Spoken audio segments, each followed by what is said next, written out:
Minister, over the space of 12 months there has been a €1,000 increase in annual household gas and electricity bills, with some commentators suggesting this could now end up reaching up to €6,000 per annum. Absolutely unsustainable for households and also for domestic businesses. And I have business owners presently paying up to €100,000 a year in gas and energy bills who are now facing tariffs that will bring that cost up to €360,000 per year.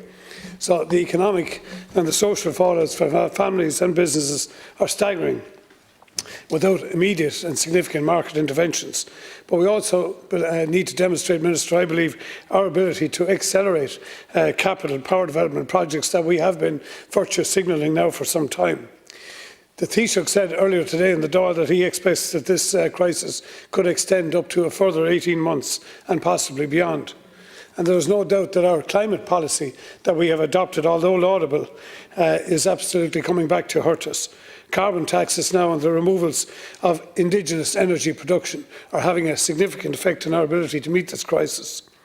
I also heard the Taoiseach reference today our position that we would like to, I suppose, remain with what European solidarity is going to propose, but we have to be proactive ourselves, Minister.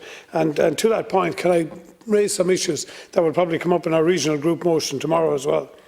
But can we consider banning the threat of any electricity supply discontinuation to domestic or commercial customers during this crisis, and particularly to hospitals, to homes and to schools and nursing homes?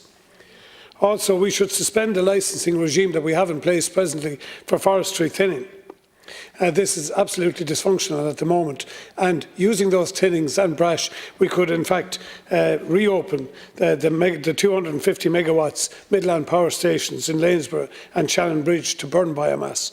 This is eminently feasible. It just requires policy legislation. We could also set a national cap on the unit price of electricity within the state, raising a long-term loan to pay for verifiable surplus costs to power generators, which would be repaid through electricity bills over a 15-year period. We have seen this being enacted in other countries in the EU. And furthermore, we could exempt planning for rooftop flush-mounted solar PV panels on domestic, agricultural and commercial buildings. I'm sure it's not lost to you, Minister, that the IFA are across the road tonight and have met the Minister today. And that is a policy that we signalled 2 years ago, and we have yet to implement it.